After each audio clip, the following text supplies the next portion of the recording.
как этот протест, собственно, начать? Откуда возьмутся требования, под которые выйдут широкие массы? Atsaucības savu tautiešu vidū krievalotīgo radikāļiem neizdodas iegūt tik viegli, kā samelot norvēģu žurnālistam. Pagājušā sestdienā mazākumtautības skola vecāki pulcējās uz fórumu, lai apspriestu svarīgas tēmas, kā nodrošināt bērniem labu ēdināšanu, kā labāk sagatavot skolotājus.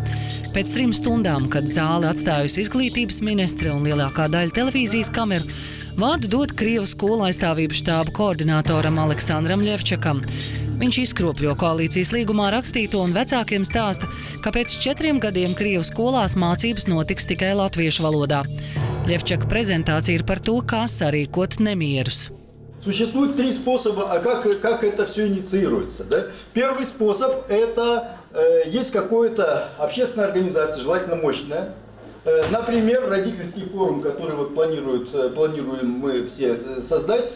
Эта организация принимает, вот у нас требования такие, и под эти требования призывает людей как бы на акцию протеста. Простите, пожалуйста. Нет, ну это зачем вы нам технологию рассказываете? Да, нам не надо рассказывать про то, как протестовать. Вы как бы расскажите, какие у вас внутри... Значит... Vecāki no zāles apsauc štābu koordinātoru. Viņus neinteresē piedalīšanās nemieros, bet Ļevčaks neapjūk un turpina. Pēdējās izglītības reforma protesta akcijas nesot bijušas labi apmeklētas. Jāmobilizē dažādas interešu grupas. Pensionāri esot aktīvi protestētāji, taču jādomā, kā nemieros iesaistīt vecāko klašu skolēnus.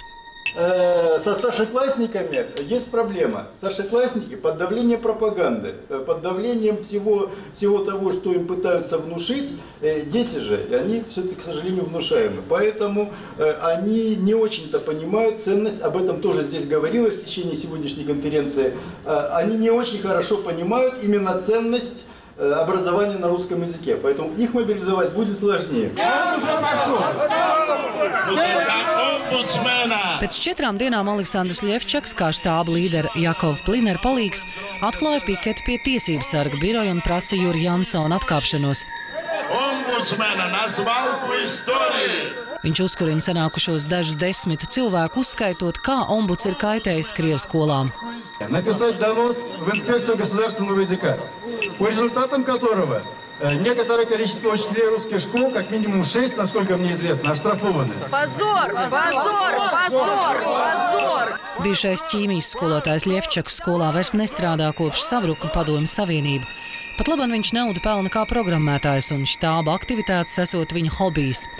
Viņš turpinās aktīvi darboties štābā, jo, kā gan no Krievu bērniem Latvijā varot prasīt iet karot par dzimteni, ja viņa vectēvs sauc par okupantiem, bet skolās neļauj brīvi mācīties dzimtajā valodā. Русский язык имеет статус такой же, как суахили, такой же, как португальский. По факту, по его экономическому значению, по его распространению в Латвии, это абсолютно неправильно. Я думаю, что это наносит серьезный вред, ущерб государству.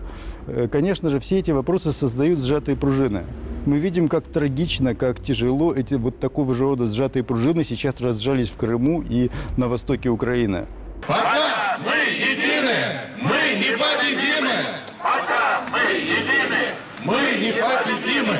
Пока мы едini, мы непобедимы.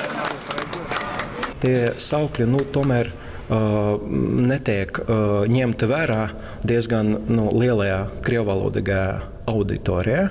Tas nozīmē, ka vai viņam iet tālāk ceļš, un līdz ar to jāprovocē to situāciju uz kaut kādiem radikālākiem scenārijiem, ja pāri viņi, teiksim tā, zaudēs to spēli.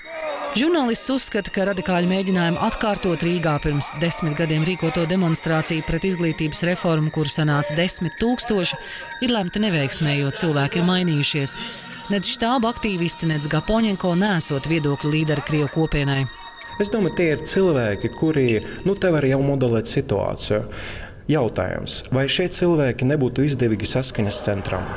Saskaņas centrs, kurš saglabā, teiksim tās kodols, tādu nopietna politiska spēka reputāciju, kurš nenolaižas līdz tik zemiskiem politiskiem spēlītiem, un līdz ar to viņi apkārt sev uztur tos radikāļus, Mēs jau zinām, ka Urbanovičs tiekas ar Lindermani, mēs jau zinām, ka nepilsoņu kongress ir piebāzts ar saskaņas centrā un tieši Urbanovičs cilvēkiem. Tas par kaut ko liecina, ja tie cilvēki nedara to vienkārši labas gribas dēļ. Smieklīgi par to domāt. Nākamnedēļ Gapoņenko vadītā organizācija grib pulcēt Krievus Rīgas centrā, lai, kā viņš izteicies, paskatītos, uz ko gatavi ir Latvijas krievi.